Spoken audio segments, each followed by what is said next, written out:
মনের মধ্যে কৃষ্ণ ভক্তের কোনো কমতি নাই। সদা সর্বদা প্রাণ ভরে গোবিন্দকে ডাকতে থাকে আর গোবিন্দের কাছে প্রার্থনা জানায়, হে প্রভু, আমার মুক্তি কবে? আমি কি চিরকালই এমন থেকে যাব মাধব? আমার কি কোনো মুক্তি নেই? আমার কি কোনোদিন তোমার দর্শন হবে না? এক পাশে দাঁড়িয়ে মহাজন বললেন, ওগো কৃষ্ণ ভক্ত, পশুকুলে জন্মেছ তাতে কি?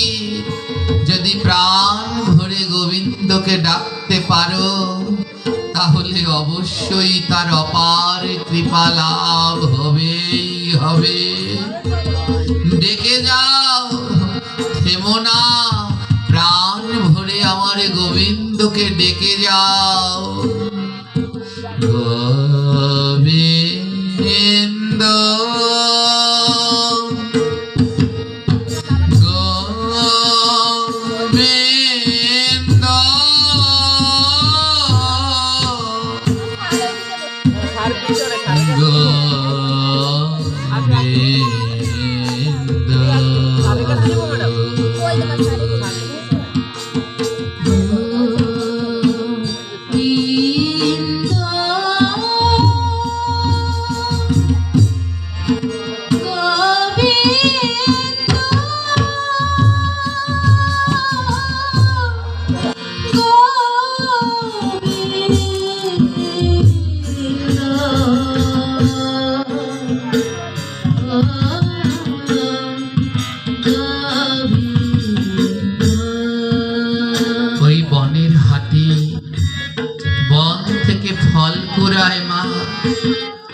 ওই সুর দিয়ে বনের হাতি বন থেকে ফল কুড়ায়। ও হাতি, কিন্তু মনে ওর কৃষ্ণ ভক্তির ঘাটতি নেই।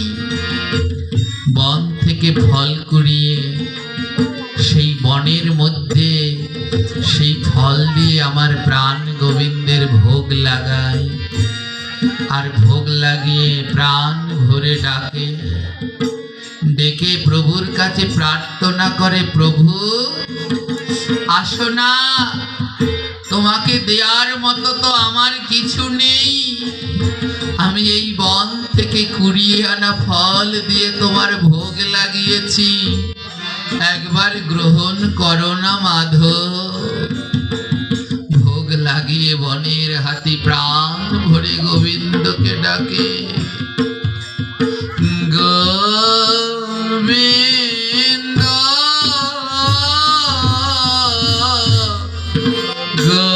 গোবিন্দ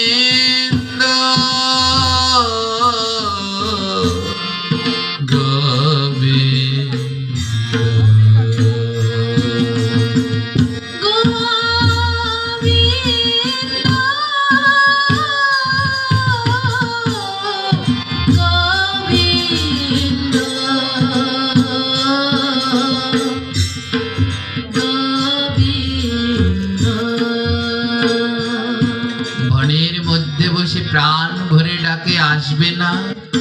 আমি তোমার জন্য ভোগ লাগিয়েছি, আসবে না?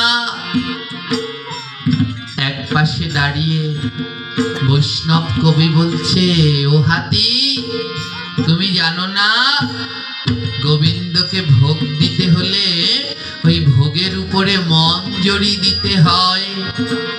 যদি ভোগের উপরে মঞ্জরি না দেয় তাহলে গোবিন্দ সেই ভোগ গ্রহণ করে না। হাতি বলছে, ও গোবিন্দ, তোমার ভোগ দিতে হলে মঞ্জরি লাগে, কিন্তু আমি তো এই বনের মধ্যে বাস করি, এই বনের মধ্যে তো কোনো মঞ্জরি নেই মাধব। আমি কেমন করে তোমার ভোগে মঞ্জরি দেব? আমি যে বড় কাঙাল প্রভু। তাই গোবিন্দের কাছে ডেকে বলছি, আমি কতটা কাঙাল জানো? আমার মঞ্জরি নাই প্রভু, আমি যে কাঙাল।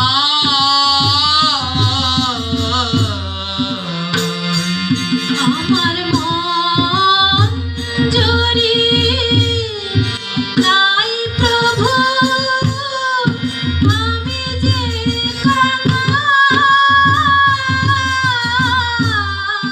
কৃপা করে এসো তুমি অদিন দয়াল। কৃপা করে এসো তুমি অদিন দয়াল।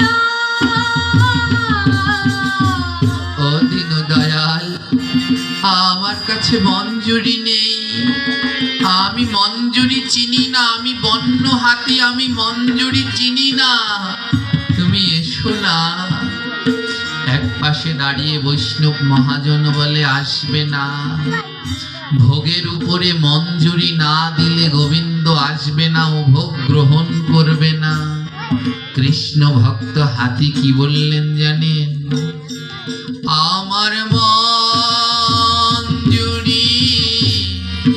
নাই প্রভু, মঞ্জুরি দিলাম প্রভু। আমার মন জুড়ে নাই প্রভু, ধ্যান দিন মা কি বললেন লাইনটার মধ্যে। মন জুড়ে দিলাম প্রভু। আমার মঞ্জুরি নাই প্রভু, মন জুড়ি দিলাম প্রভু।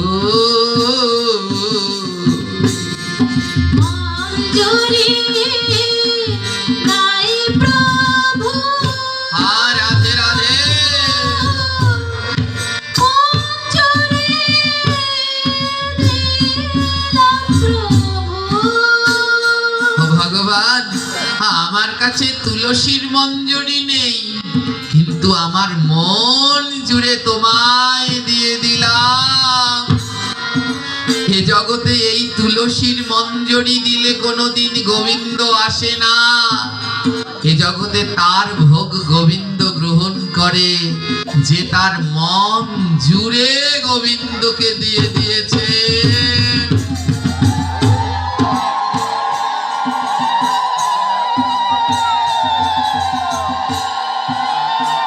আমরা গ্রহণতে পড়ি ভোগের ওই উপরে দিল তুলসী মঞ্জুরি, এই মঞ্জুরিতে নয় মা, এই মনটাকে জুড়ি দিয়ে দিন, এই মনটা অন্য কারো জন্যে নয়।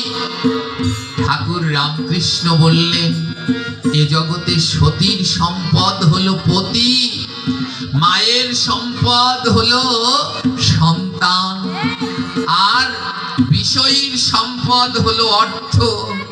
কোন ব্যক্তি যদি এই তিন জিনিস এক করে গুরু আর গোবিন্দের চরণে দিতে পারে, এই মনের এই তিন জিনিস জুড়ে যদি গোবিন্দ চরণে গুরু চরণে দিতে পারে, অনায়াসে তারা গুরু গোবিন্দ লাভ করে নিতে পারে।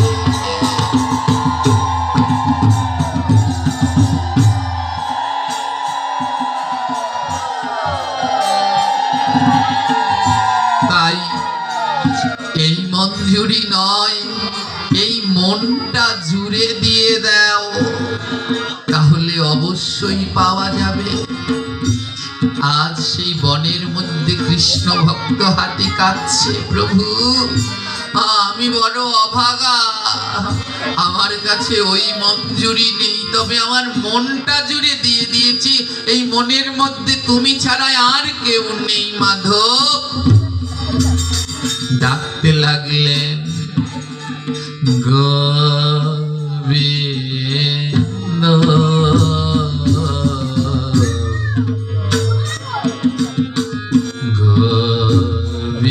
গোবিন্দ, গোবিন্দ,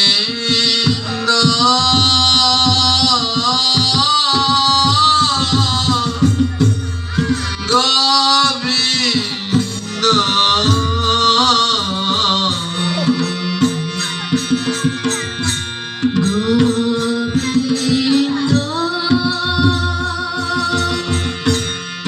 গোবিন্দ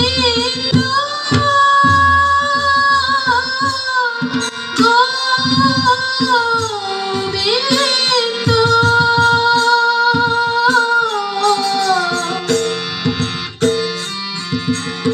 এক পাশে দাঁড়িয়ে বৈষ্ণব কবি বললেন, ও ভক্ত, এই জগতে গোবিন্দ তখনই ভক্তের কাছে ধরা দেয়, বলে